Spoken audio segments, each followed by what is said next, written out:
Hi, everybody, and this is Burke Lyle. It is Saturday morning. We are about approximately 30 hours away from the conference championship games. It was a little before. And right now, our two matchups will be Titans versus the Chiefs, and then following later in the day will be the Packers versus the 49ers. So, again, we are about 18 days into the month of January. And here we are. There's only 4 teams left in the NFL, and at the beginning of the season, if you'd have asked me based on my preseason picks, which I did all the way back in the first day, early September, I would never thought that the Titans would be in the conference championship game. Chiefs, a whole nother story. On the other side, the 49ers, no, I did not think they were ready yet. I thought, hey, this is their first full year under Jimmy G. I thought, hey, maybe they can contend for a playoff spot. We'll see.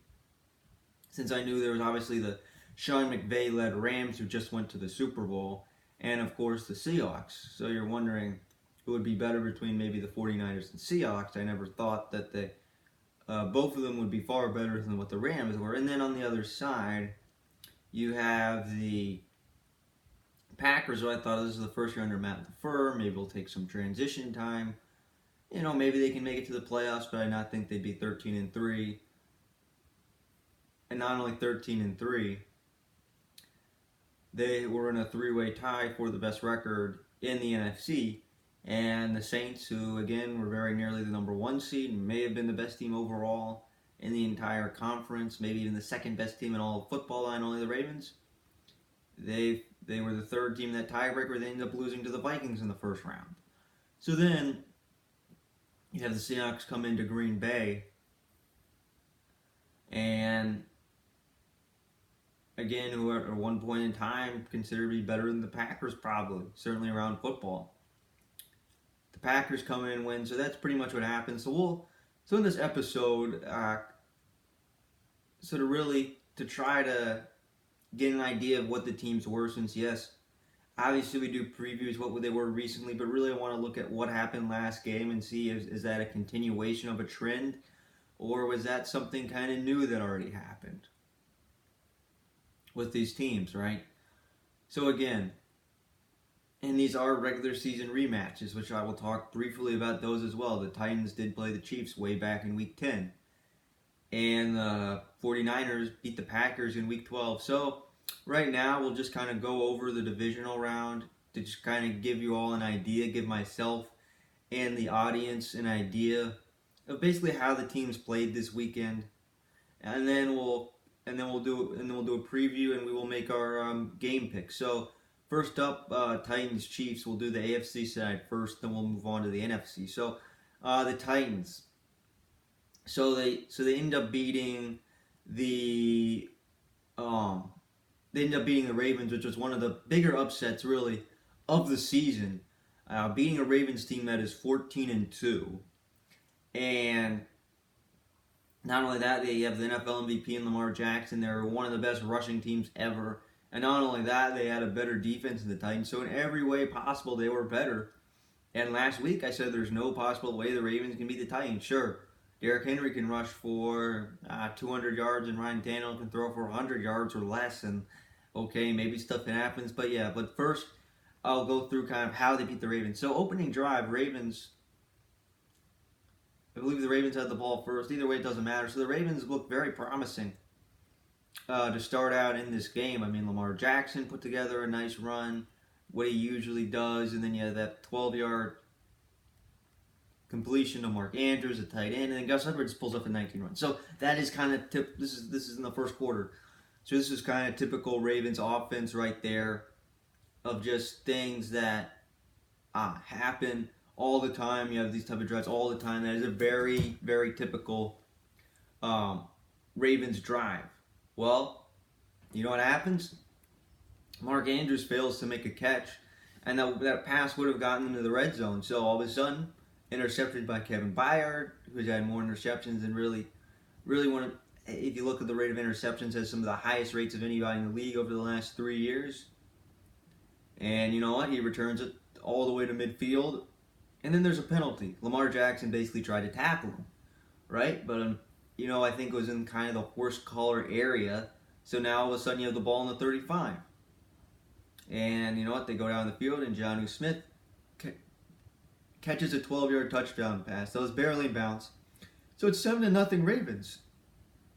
And then you know what happened? The Ravens get the ball back. This was towards the very end of the first quarter. About midfield, own 46, 4th and 1. You just need to give a sneak to Lamar Jackson. Well, they've done that well. They've converted so many 4th downs all year long with Lamar Jackson, usually getting a short run of something they need. Well, you know what? That doesn't work. So now all of a sudden the Titans have the ball at midfield, right? And you know what happens? First play of the second quarter. You know what catches a touchdown pass? Khalif Raymond. Many of you have never heard of him. And so he catches a deep pass of 45 yards in the end zone. Basically, is kind of a small guy, deep threat guy. You know, went to college. I forgot what it was already. I looked it up yesterday. It was like he's like a mid-American or a mid-major, whatever, and kind of small but fast. Returns a lot of kickoffs. So catches a deep touchdown pass, 45 yards.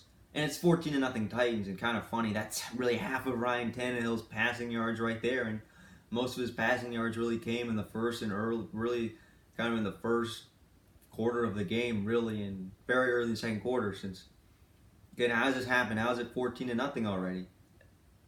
And on the next drive, this is when fundamentals kind of get into place. Seth Roberts drops a pass. Who's not been their most reliable receiver by any stretches this year. That would have been a gain of over 30 yards. So that kills a drive. They have to punt. What could have been? Yes, what could have been on that drive. And yes, the Ravens, it is clear they're moving the ball down the field since they finally score for about 6 minutes left. And so it is clear they're moving the ball since A, they got close to the red zone, and then you had that interception. The next drive, they got close to midfield, and they couldn't convert a 4th down. So again, you have 3 promising drives that you think, what if? What could have happened if this was the regular season, or whatever, or things that normally don't go wrong for them, since this team does not turn the ball over very often at all. Then maybe they have 21 points. We just don't know that. And also that interception, maybe it's 21-0. Who knows if it's the regular season? So then finally, this is right before halftime. And so again, this is kind of right before halftime. They're on their own 9. It's 3rd and 10.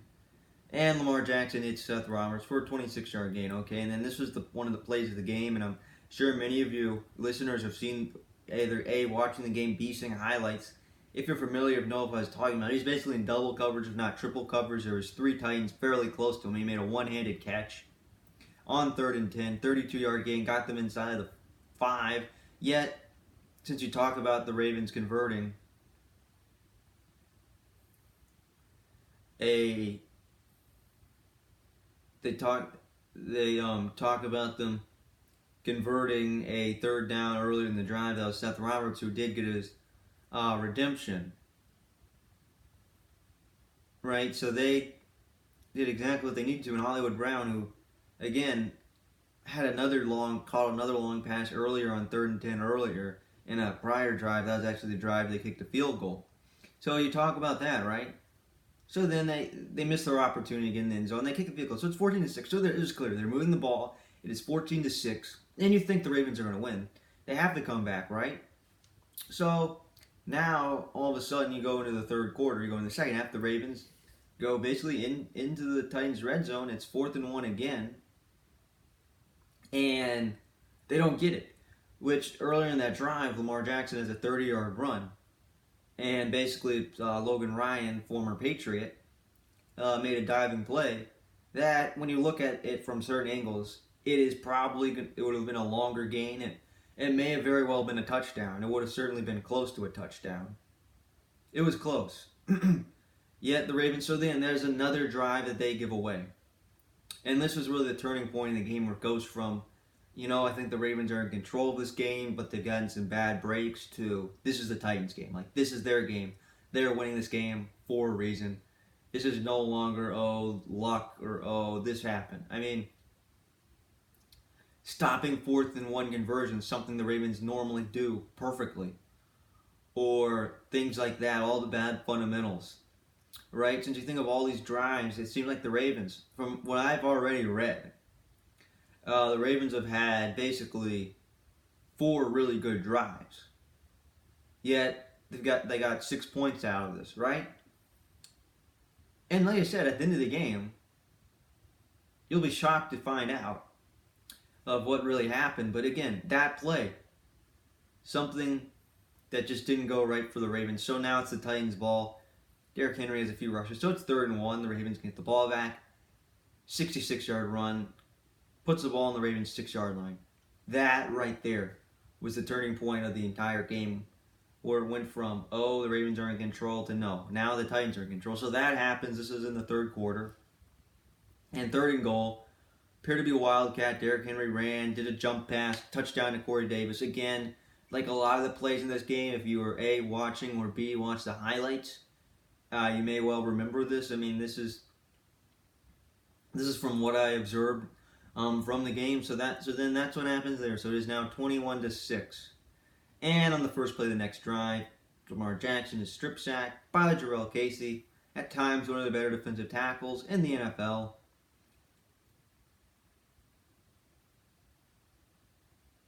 And that's what happens. And Ryan Tannehill gets a 2-yard rushing touchdown. So it's 28-6. And then 3rd and 5 is, again, I think this is late in the 3rd quarter or whatever. 3rd and 5, Kenny Vaccaro intercepts a pass. The Ravens were driving there.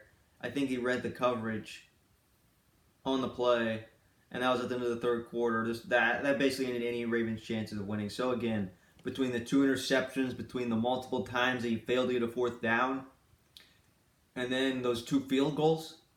So, granted, this is what happens, right? And then again, you know what happens. Lamar Jackson throws a touchdown pass, right? You know, the Ravens have a good drive, and twice more the Ravens drive down the field but fail to score both times. So at the end of the day, I mean, you're going to be astonishing, right? So now I'm going to go through numbers. I'm going to go through the numbers. I'm a big numbers guy. One of the nicknames people have given me over the years is Search, for my interest in numbers. So here we are. Derrick Henry, at the end of the day, rushed for 195 yards on 30 carries. So that's kind of what he did. And Ryan Tannehill, 7 of 14, 88 passing yards, 2 touchdowns. So more than half of them right there came from that touchdown pass to Raymond at the very beginning of the 2nd quarter. So again, almost all of his passing yards came there. So how did this happen? How is the game not even particularly close? Like, how does all this happen? You know, this is astonishing to me. You know what it is? It's just look, again. So you have some of the turnovers, and then you have Derrick Henry, right? The short fields at times. I mean, it really is astonishing, right, how this all happened. Alright, and here's an interesting nugget I found. Is Ryan Tannehill is the first quarterback since Terry Bradshaw, who's a Hall of Famer, but he just played in the 70s, a different era, to throw for 100 or fewer passing yards and 14 more attempts in back-to-back playoff games and win. So, because again, in 14 or more passing attempts since Tannehill threw 15 passing attempts in the prior game, and then it was 14 this game. So again, look at those passing totals. They're very pedestrian numbers. Yet, again, how does this happen? So how they score, again, they have kind of a shorter field to work with. Derrick Henry is carrying them. Short touchdown pass. Henry has a long touchdown run and throws a touchdown pass of his own. And then you have that 45-yard touchdown pass, and then that run by Ryan Tannehill when they had a very short field to work with. So Lamar Jackson attempted 59 passes. His previous career high was 43.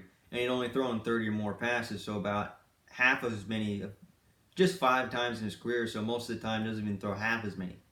And his 365 passing yards was a career high. So, again, this is going to be astound you.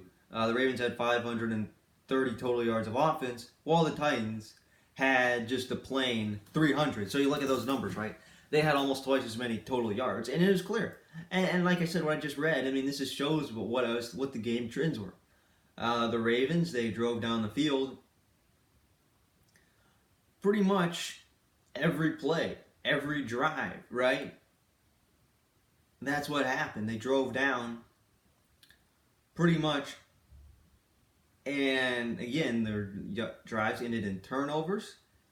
They threw interceptions. They just everything that didn't go right, right? And despite having 530 total yards of offense, they ended up scoring just 12 total points, which again I could have dug even deeper to find the most few points ever of a team that had 500 more total yards in a playoff game. And I did not look for that. Maybe I should have, but so anyways. This is the first time in NFL playoff history that a team had 500 or more total yards of offense and allowed 300 or fewer total yards. And in the regular season, I looked it up, and it was pretty interesting. It actually happened about 20 times over the years. And what almost always was the case is the losing team committed a high amount of turnovers. So again, the Ravens put together a lot of good drives. Normally in the regular season, you couldn't ask for any more. I should have looked up their total yardage throughout the regular season. I should have dug a little deeper. But again, 530, that is quite good. This is probably one of their highest totals of the year anyways, as it is. And again, they moved the ball, that is clear. Yet, you think about those two times, they moved the ball very well, and then they didn't and then they didn't convert. They couldn't find a way to score. Or they kicked 2 field goals and the touchdown. So they had just 3 scoring drives. And then you talk about the 2 times they went for it and didn't get it. Right? And then the interception. So all those drives, right? So think about all those empty drives. They could have done things right. They could have. This is a game where where things normally don't happen, where normally go well, where you score 30 plus or 40 points. So again, this is why the Ravens should have won. But they just, whatever happened, they just couldn't finish drives. This is why they lost. And that was fascinating. And yes, they have a really good future. You'll have Lamar Jackson for years to come. This should just be the beginning for them. I know it didn't end well. I'm going to be honest. I thought they were going to win the Super Bowl for weeks. Probably for about 6 weeks, really. When they beat the 49ers, that's when I was convinced that they were going to go to the Super Bowl and win the Super Bowl. Probably the last quarter of the regular season when I was finally convinced and really started to have some ideas and at least start to think about it. Probably when they beat the Patriots. So for weeks and weeks, this is what people anticipated. So I want to talk about the Chiefs-Texans game. So that was a wild game, right? So here's what happened. So the Texans score in the opening drive. Kenny Stills caught a 54-yard touchdown pass. And it was kind of interesting what happened. Trying to describe it, watching it on TV, and watching the replay multiple times. So Will Fuller was back. So again, Will Fuller makes the offense look better. He went out for a screen, and DeAndre Hopkins was double covered, which Kenny Stills is about 25 yards downfield or so. Was wide open. Had an easy walk-in touchdown. And Will Fuller, in his first game back, had a third down reception early in the drive. So again, things look very promising right now. And this is kind of when things started to get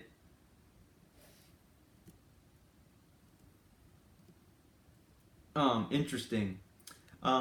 Since again the Chiefs they got off to a very, very slow start for any of you, and I'm sure for many of you watching, what I'm saying you probably already know. But so what happened? On third down, Travis Kelce drops a pass. Fundamentals. Now they have to punt. Would have been a first down. And you know what happens? It's 7-0 already. Texans block the punt, and all of a sudden they're up 14-0, 5 minutes in the game. So again, you talk about fluky things that might happen, or whatever. Committing turnovers is one thing. Blocking a punt is very rare. I mean, I watch a lot of football. I don't see it happen very often. I don't know how rare it is. I think it's quite rare. So again, they block a punt and run it back for a touchdown. That doesn't happen very much. Next drive, the Chiefs get past midfield. Demetrius Robinson drops a pass on third down. And with 2 minutes left, and then this is when things really get interesting. 2 minutes left in the first quarter. Tyreek Hill fumbles a punt inside his own 10, and it's 14-0. And then really on that drive, Daniel Fellows catches a 4-yard touchdown pass up the middle.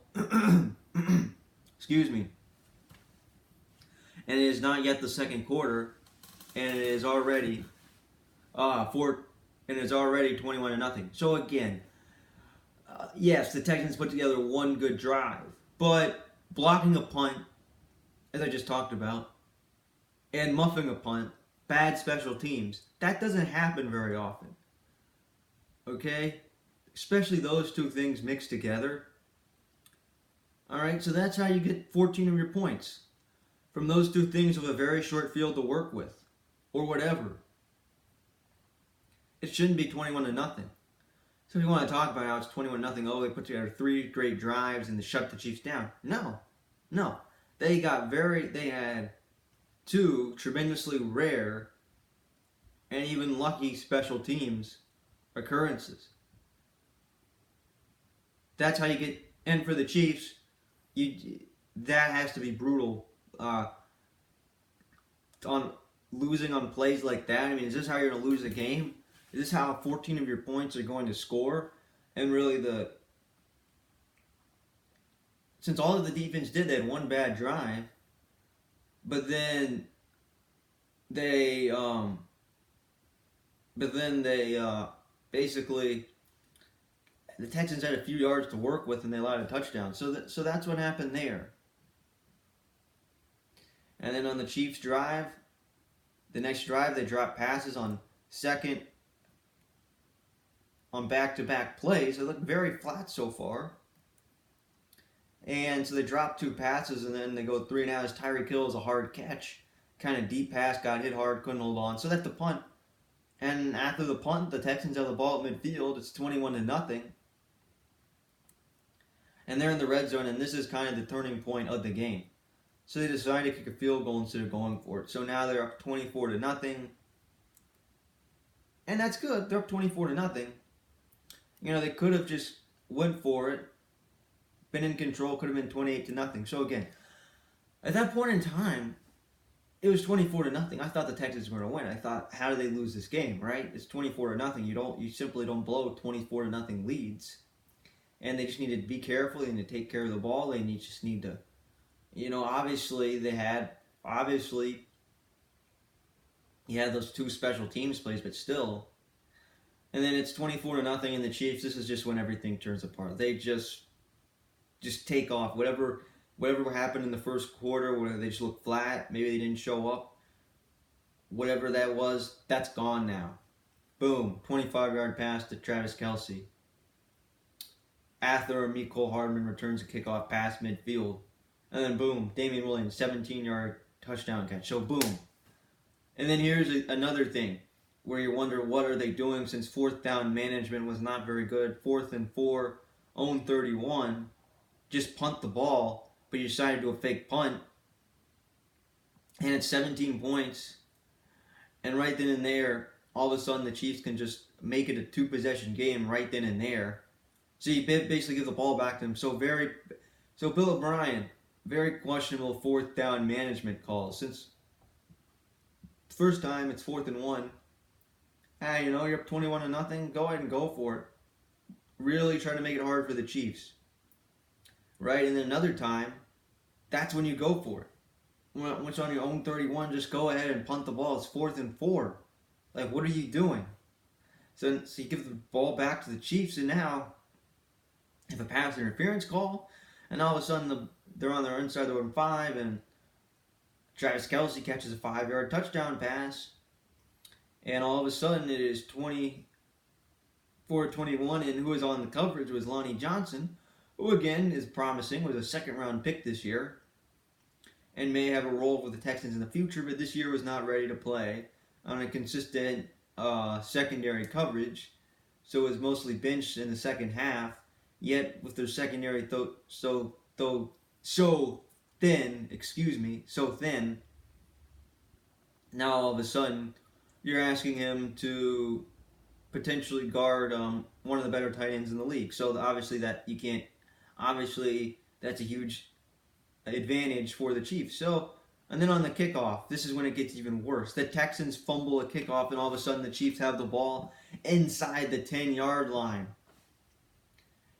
And Travis Kelce catches another touchdown pass. So very fast it goes from a blowout to a 3-touchdown game. And looking at the numbers, they scored 3 touchdowns in 3:24, middle of the second quarter. So again, it's 24-0. You kick a field goal, Chiefs, boom, drive right down the field, and then obviously 24-7. Chiefs have the ball. Their Texans have the ball, can't convert a 4th down. Boom, go right back down the field, and then they fumble kickoff, and this is crazy. I've never seen a game like this. And by the end of the day, Patrick Mahomes, so they come all the way back. All of a sudden, they have the lead. They score 28 points. Patrick Mahomes throws 4 touchdown passes in the second quarter, and it is 28-24 before halftime. And on the drive, Travis Kelce, 3 receptions, 35 yards on the 4th touchdown drive, including his 3rd touchdown of the half. Nobody can guard Travis Kelce. Tyreek Hill gets involved, got his redemption. And right before halftime, the Texans, in enough time, really worked down the field, miss a field goal. So again, very bad fundamentals, very bad special teams.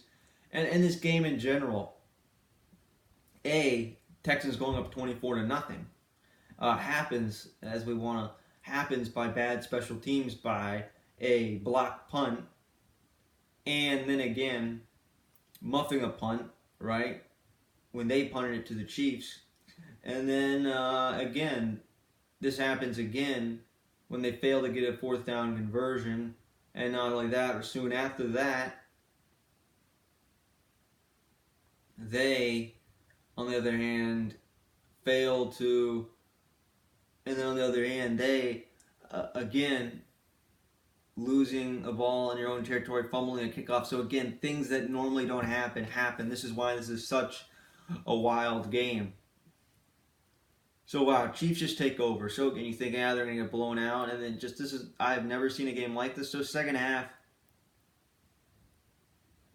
85-yard touchdown drive. Sammy Watkins has a catch and run of 49 yards. Patrick Mahomes had 21 rushing yards on the drive.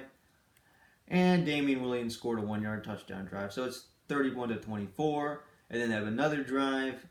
Had his 3rd touchdown of the day, 2 rushing, 1 passing on a 5-yard run. Travis Kelce, 28-yard reception to start the drive. So once again, he has been unstoppable. 41 unanswered points for the Chiefs. So again, that's pretty much what happened, right?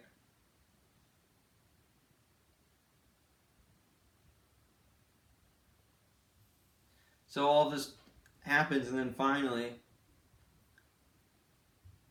and then the Chiefs have another, at the start of the 4th quarter, of another 4-play, 72-yard drive. Travis Kelce has another 23-yard reception. They run the foot play again, and then Sammy Watkins catches a deep pass of 28 yards inside their own 10.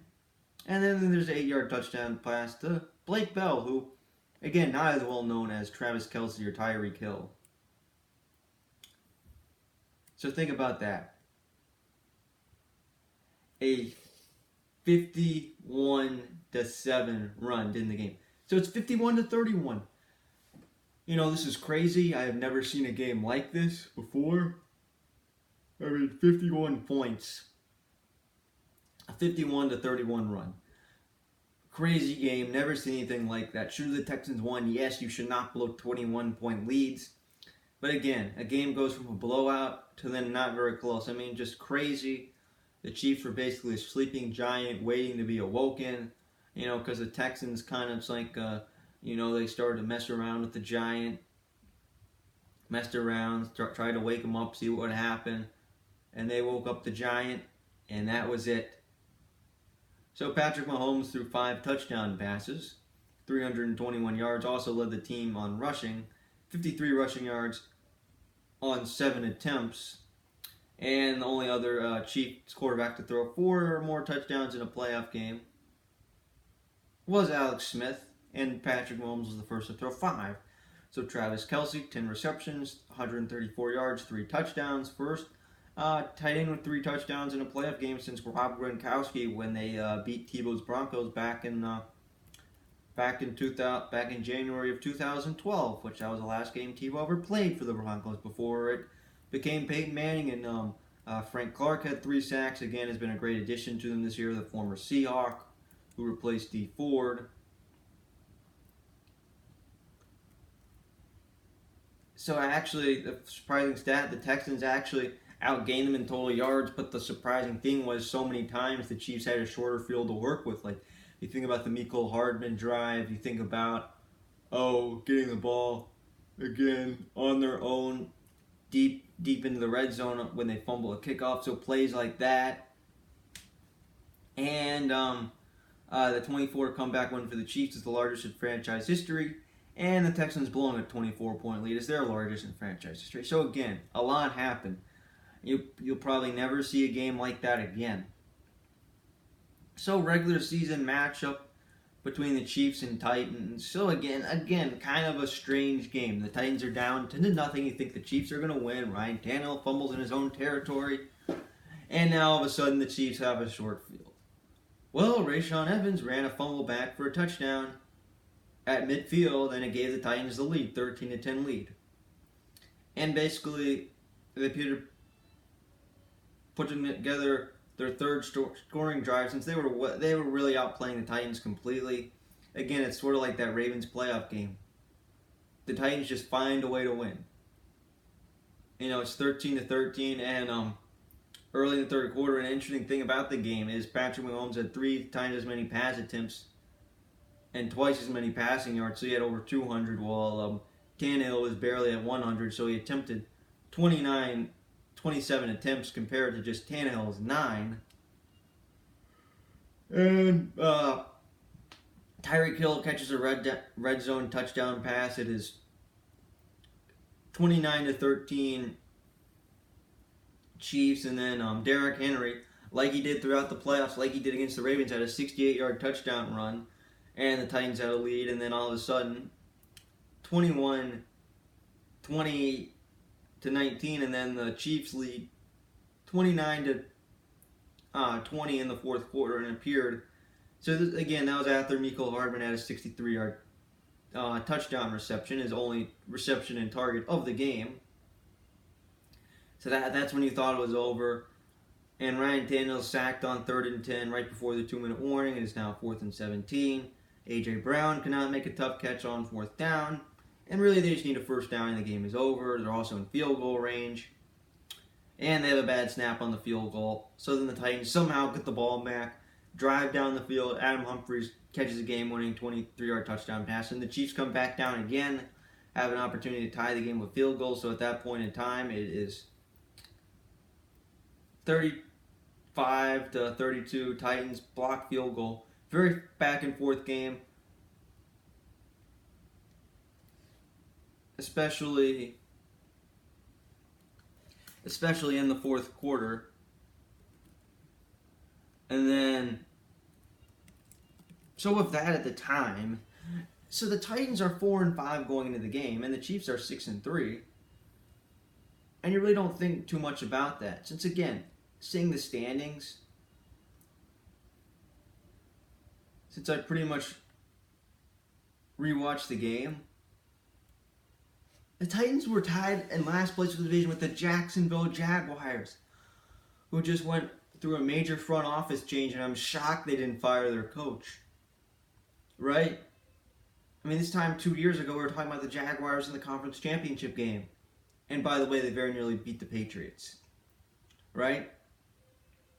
Where the Chiefs were 6-3 and they fell to 6-4. So the Chiefs have not lost since then. So really, it was kind of a turning point for both teams in their season.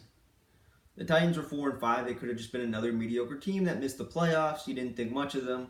Well, here they are playing the Chiefs again, and the Chiefs were 6-4. There might have been a question of whether the Raiders could somehow win the division over them. That was a turning point for the Chiefs since they never lost a game after that. They got a first round bye, and here they are. So again, this game, again, the game I just talked about, wild game. This game was pretty wild too. This was not a normal game. Blocking a field goal and running a fumble back for a touchdown, and then somehow late in the game, 2-minute warning, getting the ball back, and not only getting the ball back, getting that extra opportunity that maybe you shouldn't have got, finding a way to win with that. Right? So in that game, Patrick Mahomes threw 50 passes, and again, I knew he got hurt in the middle of the year. They're mentioning that was his first game back after he got hurt. So Mahomes 446 passing yards and 3 touchdowns. Tyreek Hill 11 receptions, 157 receiving yards and a touchdown. Travis Kelce 7 receptions, 75 yards. So again, Kelce in the last game, how he was performing, I wouldn't be surprised if the same thing happened again, right? So those are things that all could very well happen again. And Ryan Tannehill threw just 19 passing attempts and had just 13 completions, so about his third of much production as what Mahomes had. And he had 181 passing yards and 2 touchdowns. Yet he has one game when he had performance when quarterbacks had better performances. Now Tom Brady certainly may have outplayed Tannehill in that wild card game for sure. It was just Derrick Henry, right, in defense. And then in this game, Lamar Jackson far and away outplayed Ryan Tannehill. I mean, it's not even close who played better. I mean, are you kidding me? Yet, how did this happen, right? And Derrick Henry in that game, 23 carries, 188 rushing yards, a long touchdown, 2 touchdown runs, right? So again, that was something similar that has happened throughout the playoffs. So what the Titans did in that game is they did enough to win. Now, granted, against the Patriots, they did just enough. Against the Ravens, they forced turnovers. There were turnovers in that game. So again, I don't know. Oh yeah, and here's another thing that happened. I think it happened sometime in the second quarter or whatever. But Khalif Raymond caught one pass for 52 yards. It was a deep pass. Did that had one catch for 45 yards against the Ravens, right? So keep an eye out on that as like a fluky play. And at the end of the day, the Chiefs had 530 total yards compared to the Titans 371. So then the Chiefs had 38 minutes of possession time compared to the Titans 22. Okay, now, so we have talked now repeatedly about what has happened during the playoffs and how these teams played. So I just gave you a sample of kind of how both teams played. So does this previous Chiefs-Titans game compare to what they did in the playoffs? I'd say yes. What Derrick Henry did in that game is very similar to what he did in those 2 playoff games. So that's a sample. And then again, that's a fairly large sample size. So those are 3 games that I just mentioned, these teams playing Mahomes. Will he put big numbers against the Titans? Probably. Is this the first time the Titans allowed a lot of yards, total yards? And yet, the team clearly did better and outplayed them on offense than they did. Like, their defense really wasn't that good. Yet they made certain plays like blocking a field goal and running a touchdown and running a fumble back for a touchdown. That's pretty special. You don't see that every day. Those are big plays that you need. And this is a game that the Titans were very lucky to win against the Chiefs, since they could have been 4-6, and that could have been the end of everything. But this is a Titans team that just fought back. This is a Titans team that never gave up. They never gave up. We saw they're going to lose to New England. Good to be in the playoffs, but you're going to lose to New England. You can't beat New England. They did just that. Okay, you beat New England. You're not going to beat Baltimore. There's no way. They did that too. So if you can beat the Patriots, and that's a whole other class. The Chiefs and the Ravens are in a whole other class. I mean, you want to rank the 3 best teams in the AFC. It is very clear the Ravens are number 1. The Chiefs were number 2. I think by the end of the year, they're definitely better than the Patriots. And the Patriots were number 3.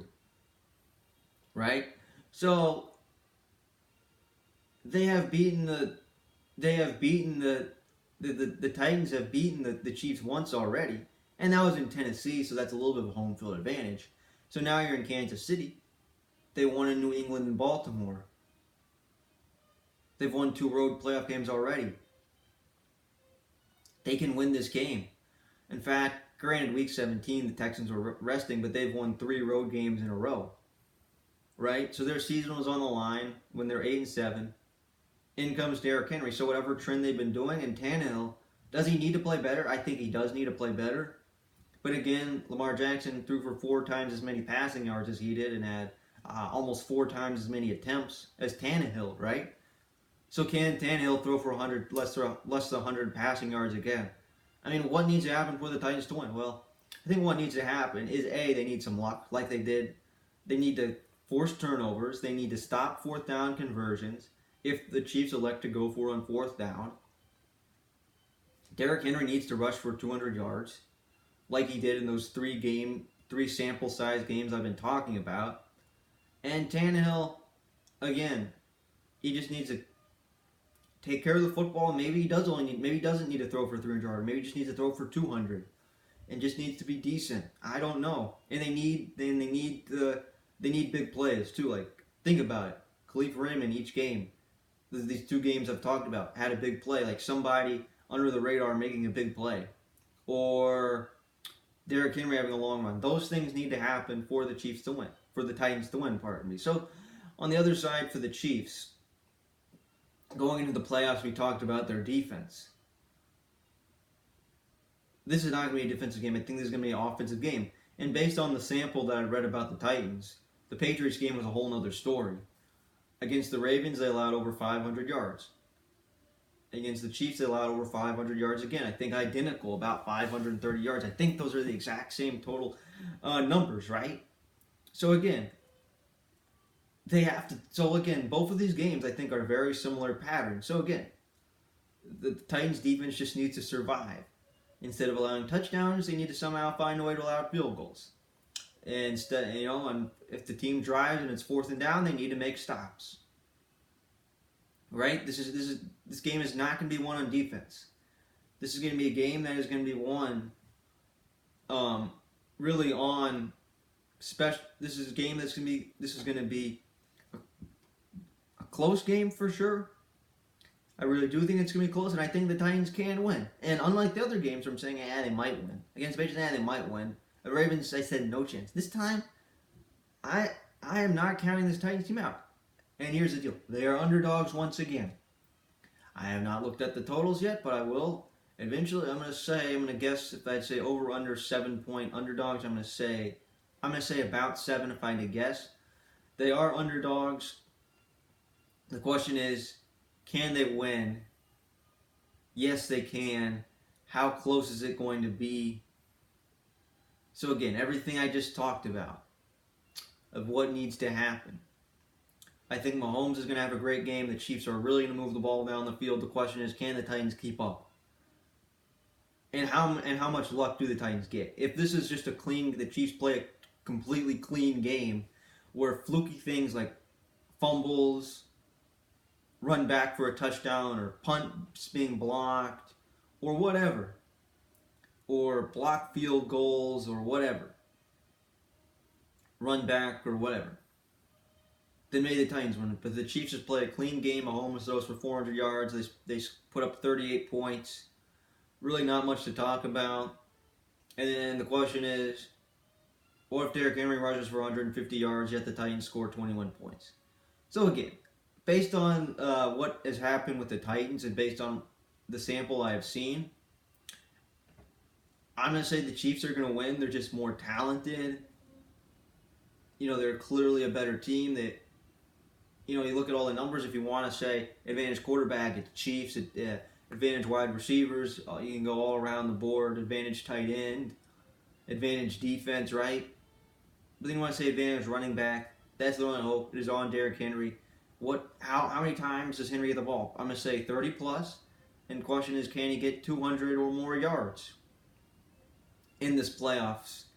And how do the Titans win? They can win, but it's going to be very hard. So that's why I'm picking the Chiefs, and the Chiefs are going to Super Bowl 54.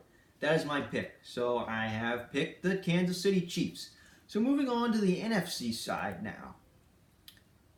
So the 49ers,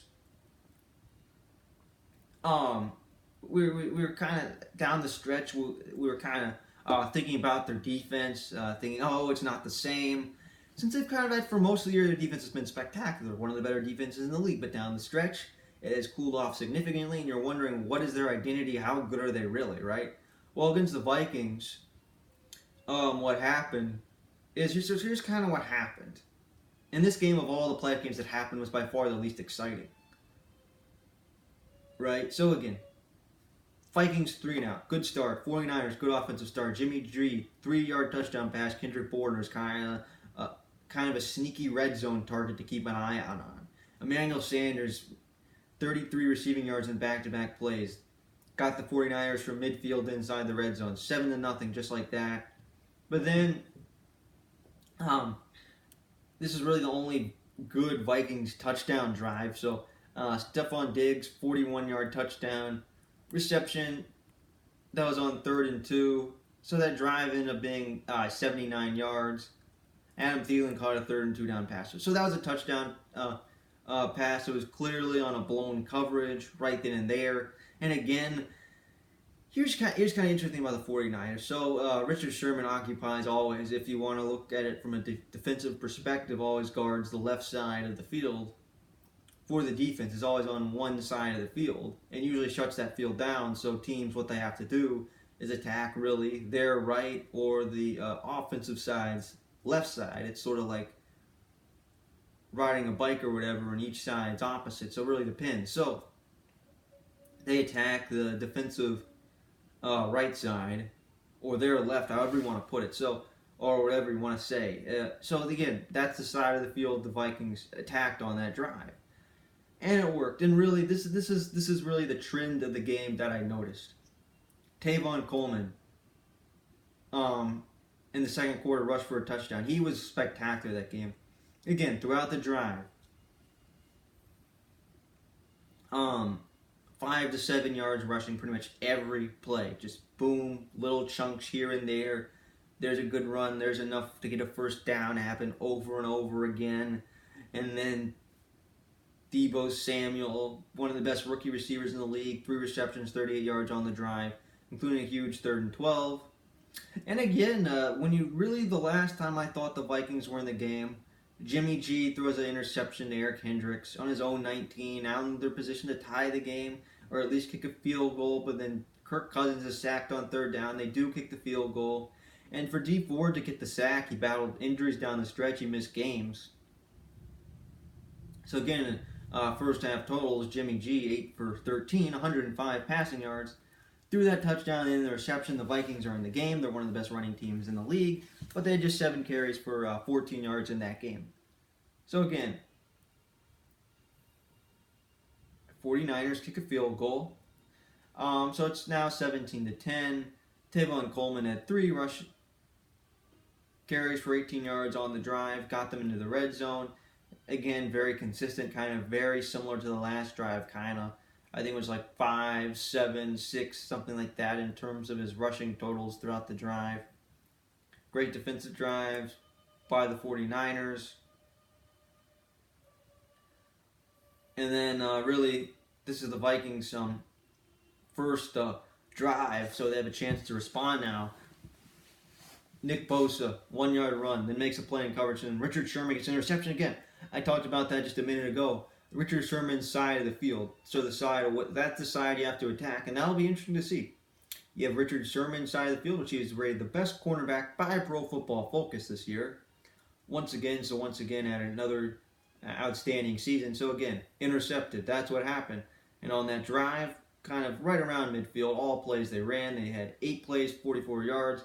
Tavon Coleman, 5 carries for 31 yards once again, including a 2-yard touchdown run.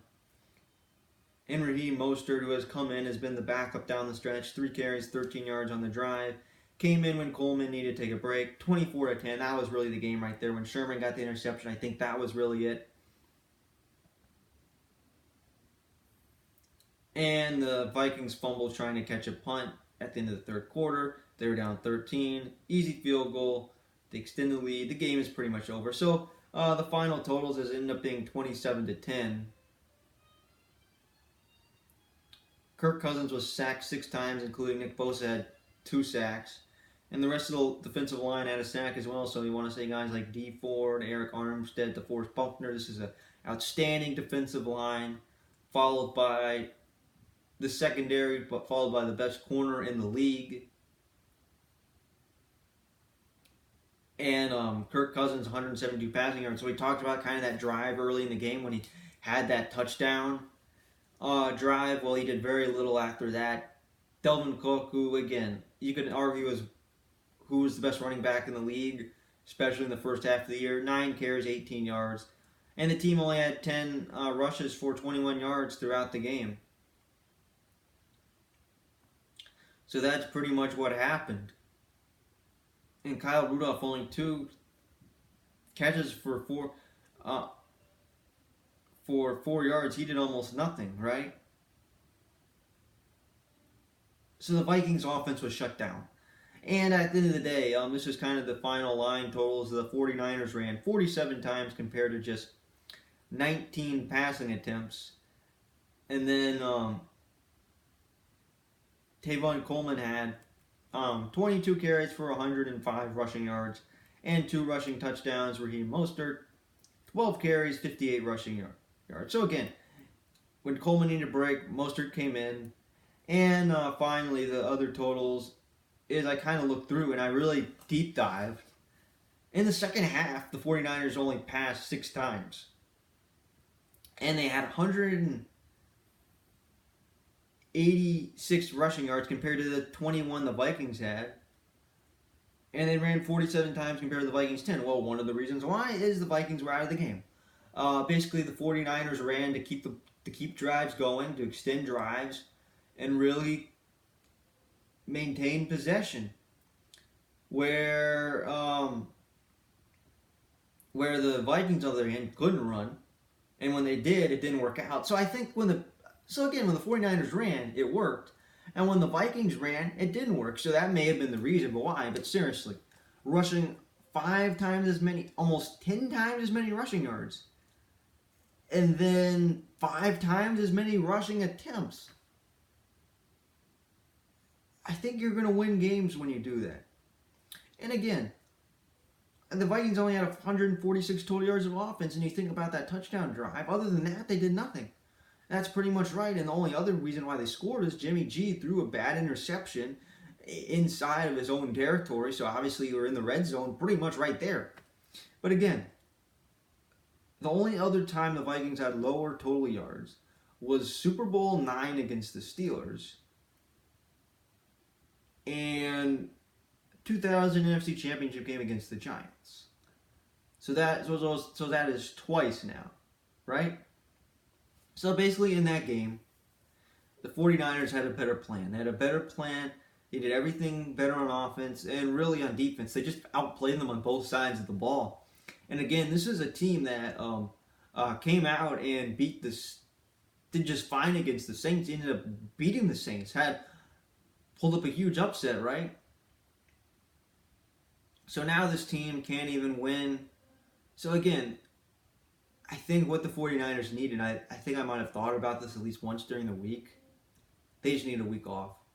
Because I think they're exhausted down the stretch from playing in these nail-biting games where they really had to play very hard every game. They had basically no time off.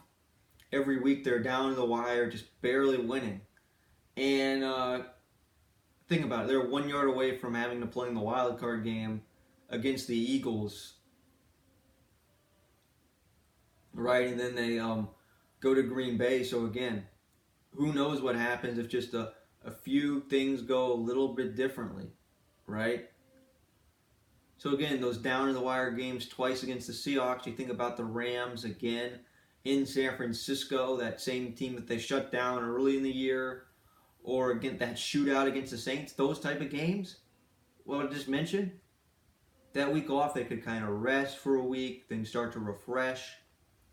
They could play the Vikings. I think that's what this team needed more than anything, was just that week off, just kind of get back and stuff. I think this happens to all of us.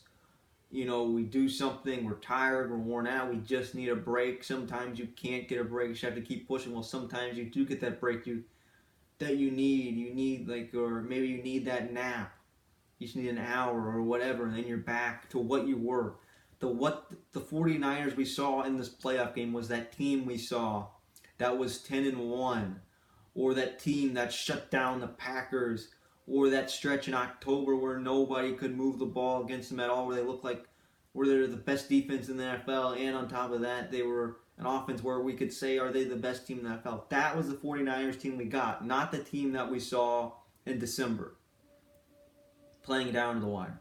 Okay, so the Packers' previous game, this was kind of an interesting game. So, in this game, by beating the Seahawks, so this is kind of what happened. This is what we saw out of the Packers in this game. Aaron Jones, 23-yard run to start the game. So again, Aaron Jones, who has been a very valuable running back this year for them. Probably the best running back they've had in years. That's how he started the game off. And including Davante Adams had 34 receiving yards on this game. Had a 20-yard touchdown reception. He will end up being the story of the game. And Jimmy Graham, who played very well all game long, had a huge key 13-yard reception on third down. So it's 7-0 Packers.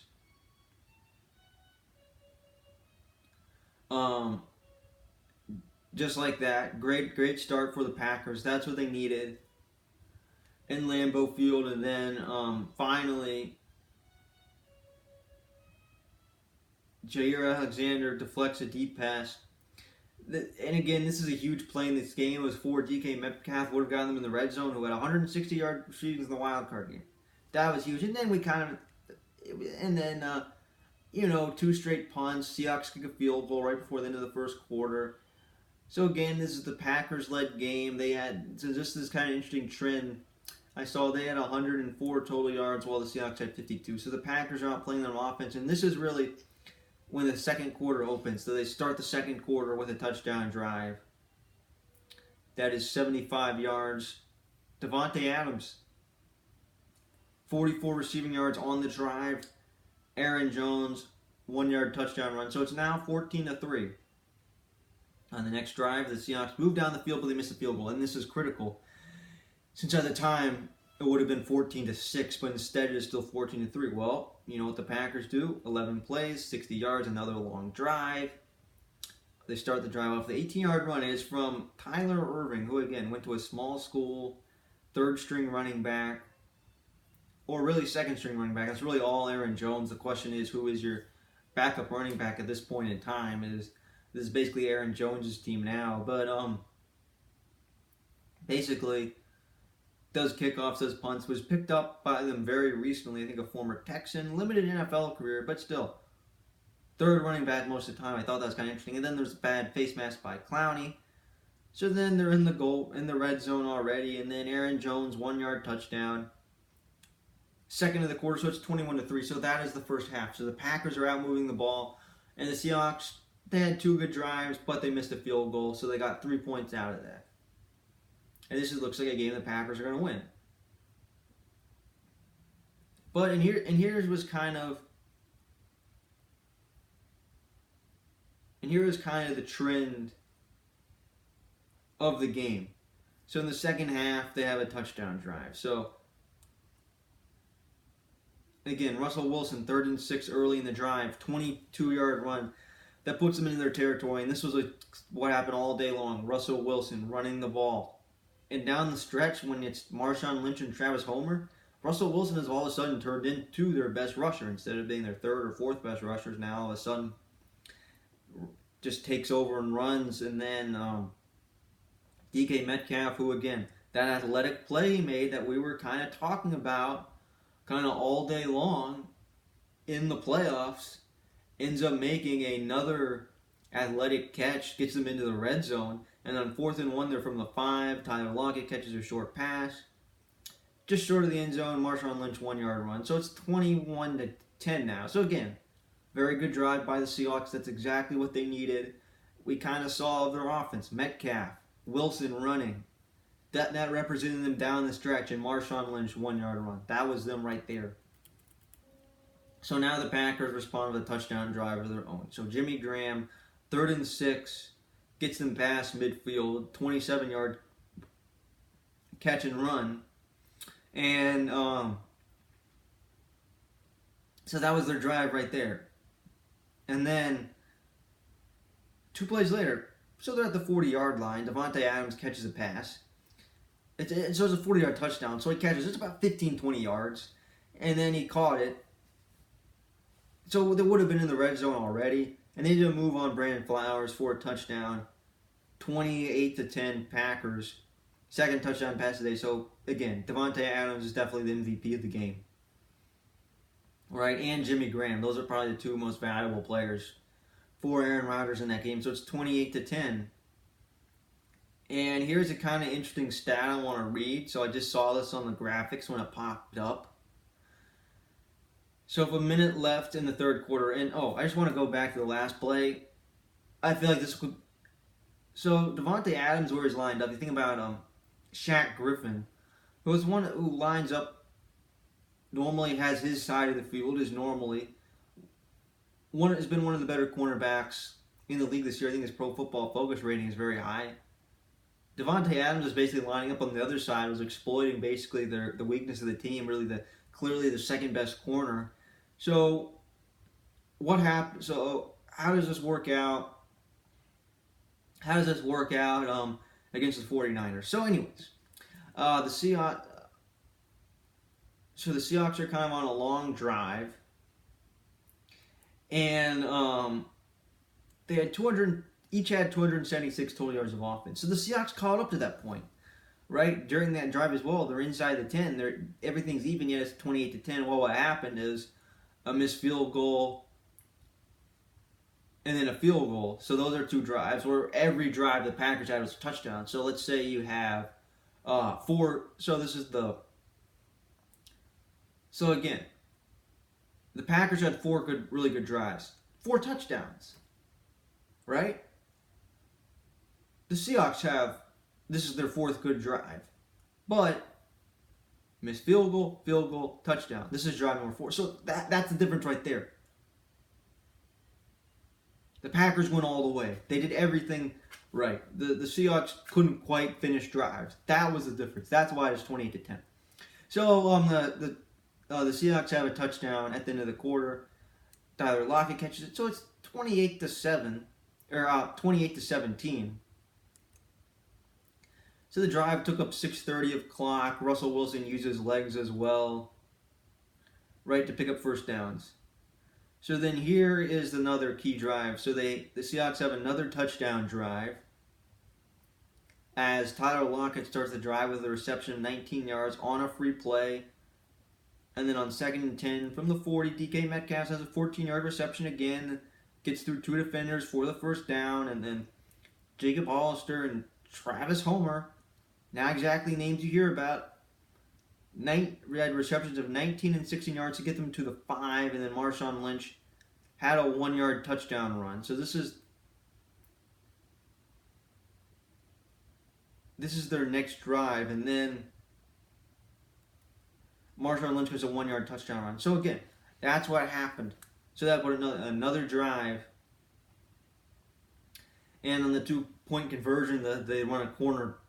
The secondary does a blitz and is sacked before they can even throw off. So again, it is now 28-23. So again, a game that we once thought could have been a potential blowout is now a close game down in the wire. And here is really something that really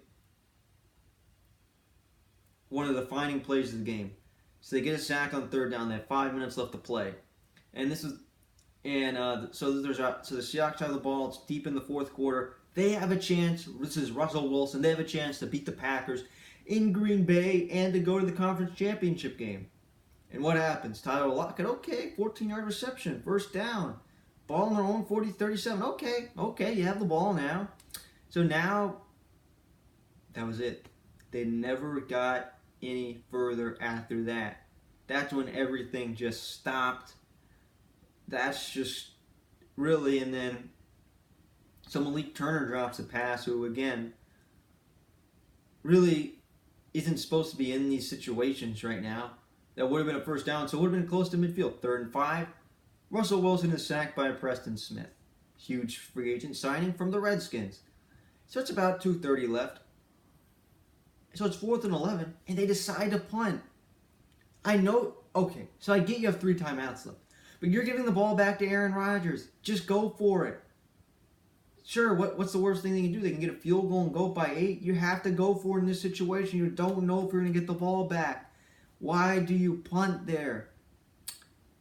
I don't understand. I mean, and again, Pete Carroll, that was a very questionable play call. I mean, I didn't like it. I mean, sometimes, like, yeah, I understand. Like, sure, but you have to go for it there. Like, what are you doing? Like, you don't know. Like, who knows? What if you did go for it? So again, 3rd and 8, Davante Adams, 32 yards, deep pass, kind of down the sideline, right before the 2-minute warning. So maybe that play actually works, but it didn't work. And then 1st down. So then another 3rd down. You can stop them again. Jimmy Graham makes a reception, barely gets it. That's the game. They never get the ball back. So again, it seems like you put the trust in the defense and not in Russell Wilson. I mean, this is a defense that allowed 4 really good touchdown drives. 4 long touchdown drives. And you have Russell Wilson who led them back. And he got sacked. Sure. But hey, you're taking the ball out of Russell Wilson's hands. Bad play call. That's why you lost. I disagree with the call. I mean, again, questionable play calls. Very questionable. And that's why they lost. And again, that's not everything. Sure, they could have instead of touchdowns, they kick field goals at times, right? So each team, the Packers had 5 good drives, including 4 really good scoring drives. There were touchdowns. Let's go over this again. The Seahawks had, let's see, field goal, missed field goal, and 3 touchdown drives. They had 5 really good scoring. They had 5 scoring drives, right? Including even 6 for that matter. Yet, that's how they lose, right? So again, then this kind of defined the Seahawks down the stretch. So Russell Wilson was 21 for 31, 277 passing yards and 1 touchdown. Wilson led the team with 64 rushing yards on 7 carries. And Lynch had 12 carries for 26 yards. Now, granted, 2 of them were 1-yard touchdown runs, so that may take a dent to the average, but still, overall. And then Travis Homer, 3 carries for 13 yards. So that's your rushing attack down the stretch. You really don't have a true running attack like you used to have when you had Chris Carson or Rashawn Penny both healthy, right? Where you have 2 running backs you can rely on, right? So that took away they took away their offensive identity, and then sure, their defense, they have some good pieces for sure, but again, some questionable pieces. That's not the same defense. And instead, this is a below average defense instead of one of the best defenses the league has ever seen. That's what happened. Tyler Lockett performed well. He had 9 receptions for 136 receiving yards. Metcalf, 4 receptions, 59 yards on just 5 targets. So again, not the same receiver. Took over in that wild card game against the Eagles. That was not the same. And here is the key factors for the Packers. So Aaron Rodgers, 16 of 27 for 243 passing yards and 2 touchdowns. Aaron Jones, 21 carries. 62 rushing yards. Or I think he ended up having 13 carries, 38 yards, but he did have 2 rushing touchdowns. 21 carries, 62 rushing yards. That is correct as I'm reading it, so really slowed down after that long run. So then Davante Adams, 8 receptions, 160 receiving yards on 11 targets. So he had half of the team's targets, and Jimmy Graham really contributed as well. And then Za'Darius and Preston Smith each had 2 sacks apiece. So this game may have defined the Packers. Aaron Rodgers, again, 243 passing yards, 2 touchdowns. Nothing spectacular. Is not throwing for 300 yards and 3 touchdowns. Good. Has had a lot of good moments, a lot of good plays. Has played very well, but not spectacular. Aaron Jones getting the ball, scoring 2 touchdowns, scored 20 on the year. Davante Adams, 2 receiving touchdowns, over 100 receiving yards. That was him. and then the two Smith brothers on the team getting 2 sacks apiece. That is what defined the team this year. What we saw in that game is a typical Packers game this year. 2 free agent acquisitions playing very well. Davante Adams carrying the offense. Aaron Jones getting a lot of carries and touchdowns. Aaron Rodgers playing pretty well. That's what they did. Is this enough to win the Super Bowl? I don't know. But they survived against the Seahawks. They did just enough. And that's what they did. So regular season. So in the regular season, since it's about to be Packers 49ers, that was a game where we saw vintage 49er defense football, where the 49ers just dominated. And their defense won the game. I mean, that defense we saw really was probably the best we've seen them play all year. Since you did it to Aaron Rodgers' Packers. Now that stretch they went in October. And I talked about it earlier last week. I think what it was against, I think they did shut down McVay's Rams. And then they did shut down McVay's Rams. I think it was the Panthers team. I think it was the Redskins team that was awful in the rain. So, again, not against the best offenses in the world by any means. But then you shut down Aaron Rodgers' Packers. So how the 49ers played last week, that's the best they had played since that regular season matchup. Since the end of the year, the 49ers put themselves in the shootout. So in this game, Aaron Rodgers fumbles on the first drive. 3rd down, strip sack. 49ers have an easy touchdown. Second drive, so Geronimo Allison dropped a 3rd down pass that would have been a 1st down. Seen a drive instead. They had to punt. On 4th and 1, Aaron Jones is stopped on 4th down. This is from the 49ers 28, so that is when they're still in the game. And it's 10-0. Jimmy Graham fails to make a catch on a deep pass that would have gotten them close to the red zone. It turns out that Jimmy Ward knocked the ball out, but it should have been a catch, looking at it closely. And then George Kittle, 60-yard touchdown reception. One of the best tight ends in the league. So now it's 30-8. So again, those are kind of key factors what happened. So again, Aaron Rodgers completely shut down. And the offense in general. And it's a 37-8 win. So Aaron Rodgers, 33 passing attempts, 20 completions, good. 104 passing yards. That's it, 104 passing yards. So in total, 104 divided by 33. That's about barely 3 yards per attempt. Davante Adams, 7 receptions, but was held to only 43 yards on 12 targets. And what I noticed in that game, and I will get to that in a moment, is in that game, Davante Adams was on the side of Richard Sherman a fair amount. Right? The question is, like the game against the Seahawks, does Davante Adams line up on the side opposite of Richard Sherman, so away from Sherman, where they can attack kind of that side of the field? And again, teams have done that against the 49ers, attack the side of the field that Sherman is not on, since again, you're not going to get too many targets on that side of the field. That's how good Richard Sherman is. And let's say not allowing any targets or whatever, stuff like that does not show up in the box score. Shutting people down. And that's what might happen again. So again, 12. So they went to Adams a lot, but he only had 43 receiving yards on 12 targets, so that's about less than 4 yards per target in general. Aaron Jones, 13 carries for 38 yards, and he had 0 receiving yards on 1 target.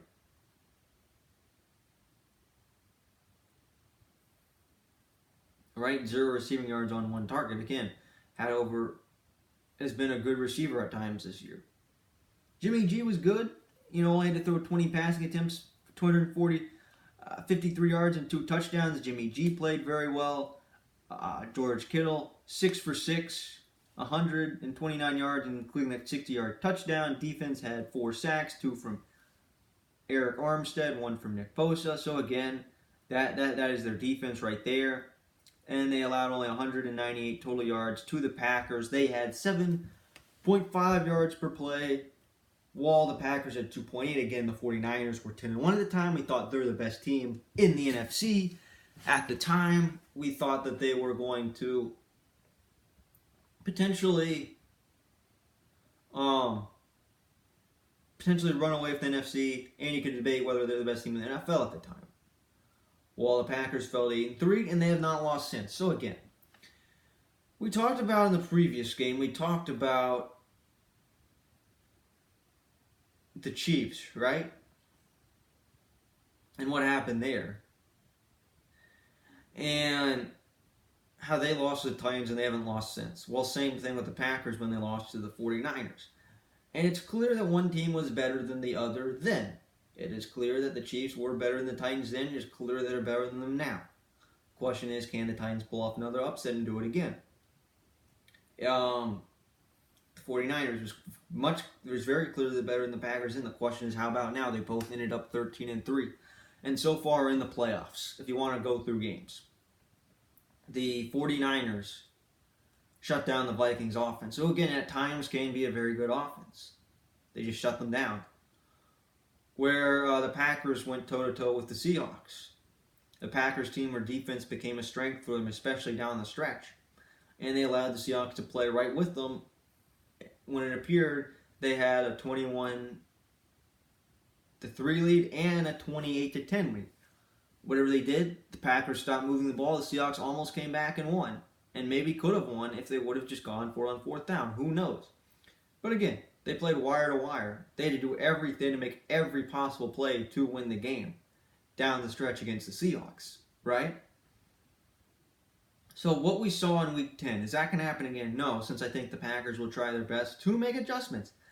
And again, the 49ers defense we saw down the stretch, again, just 2 weeks after that, I think they got into a kind of a defensive battle against the Ravens where Lamar Jackson simply was too much to beat at the end of the day.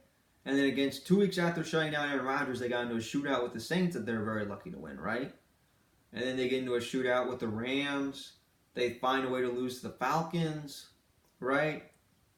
Just down the stretch playing in down to the wire games, and then all of a sudden they shut down the Vikings. So again, are they this team that shut down the Packers and the Vikings in the playoffs and that was dominant really in September and October, especially October, where the defense was at their absolute peak? Or do we see, or does this game become a shootout since this is Aaron Rodgers and their offense, and this is Jimmy G, right? What happens?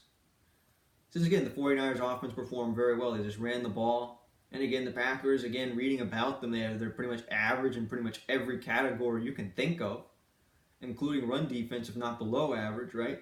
Do the 49ers just run the ball against the Packers all game? It worked the last 2 times. The question is, does it work again? And how does this Packers offense respond? Since down the stretch, again, and really throughout the year, their offense was about average, really. For most of the time, I mean, sure, they did well down the stretch, but their defense did even better. So that's how they won games.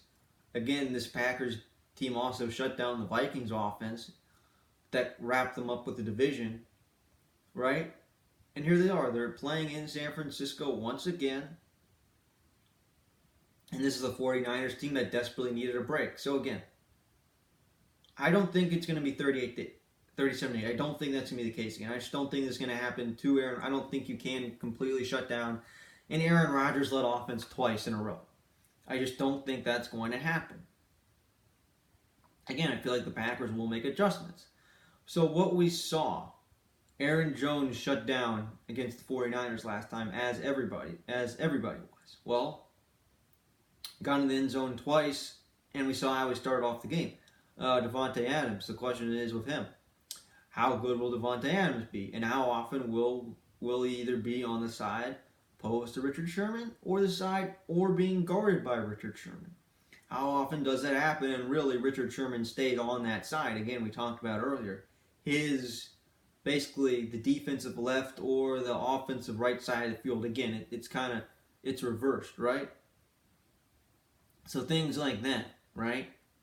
And again, that is up to for the Packers really to decide where Davante Adams will line up. Since again, if we looked at what happened against the previous game, I bet we'll line up on the side not where Richard Sherman is, unless Sherman decides to shadow Adams all game long, which I don't think that'll happen based on what has happened in the past. So again, that's an interesting question there. Defensive line, how dominant is the Packers' defensive line? I think they sacked Rodgers something like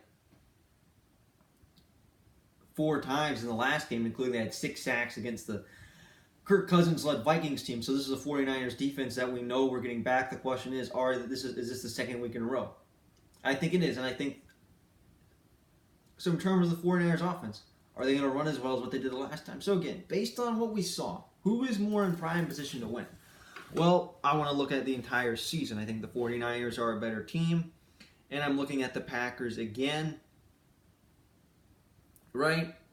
So now, after seeing all of that, and just talking about everything we just saw, including last week in the Packers playing right with the Seahawks, again, can they do the same thing with the 49ers?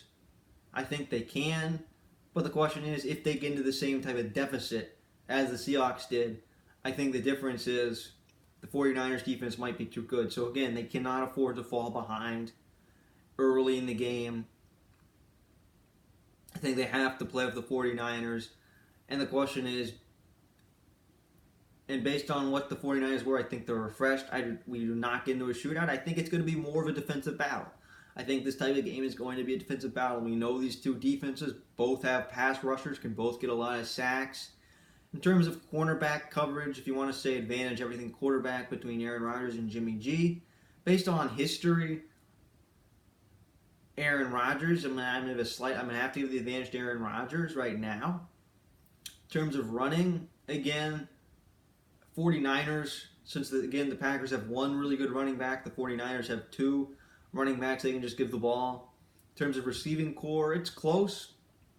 Obviously, Devontae Adams is the clear number 1 there, but in terms of the rest of the core, Niners, since George Kittle is one of the best tight ends in the league and played great in the last matchup and played quite well against the also played well against the Vikings as well. We know how good George Kittle is, so advantage there. In terms of advantage line, I guess I give it to both of them. Lines are good, but I guess I give the advantage to the Packers slightly. It's hard to say there. And then defense advantage Niners. The Packers defense is good, but the Niners defense is just better. I know the Packers defense was better down the stretch for sure, but in terms of head-to-head overall, we saw what it was in the last game, and then including the playoffs, the 49ers defense was better. So again, maybe it's closer than you might think, especially what we saw down the stretch, as I just mentioned. But Niners, so at the end of the day, I think this is not going to be a type of shootout that we've seen in other games. I think this is going to be a close game, but it's going to be on defense. Who gets more sacks? Who forces more turnovers? We're going to see a lot of defense in this game, and it's going to be close. But at the end of the day, I think the 49ers are just a little bit better based on what we saw last week. I think the 49ers win. It's going to be a close defensive battle. I'm going to say something like 21-17, 23-17, a lot of field goals, probably a limited amount of touchdowns. So in the day, I have the 49ers winning. So it's official. I have picked the 49ers to win in this game. That is my pick. So the Super Bowl matchup will be, according to me, according to the picks I have just made, Chiefs versus 49ers, which has never happened. If the Packers win, and so the Chiefs, we will have a rematch of Super Bowl I. So this is who I am picking to win this game. I am picking the 49ers, so as I repeat, to close the episode, I have the Super Bowl matchup as the Kansas City Chiefs against the San Francisco 49ers in Super Bowl 54. I did not think the 49ers would make it to the Super Bowl at the beginning of the year, but there they are, and that is my prediction. So thank you for listening, and we will probably come back on. I don't know how much I'll speak about the conference championship games, or might or may not, but I'll definitely speak about the Super Bowl, and definitely do a Super Bowl preview episode. In the last 2 episodes, I admit, have been very long. They've been well over an hour, almost 90 minutes. This episode is the same thing. So the Super Bowl episode will not be as long. Maybe it will be 30 minutes, who knows. But again, me personally, I just like to spend a lot of time preparing for them. So again, I'm passionate in what I do and talk about. So I apologize if this video is too long, but that's just how good I felt. So thank you for anybody that's listening. We will see you next time, and it's hard to believe we are 2 weeks away from the Super Bowl.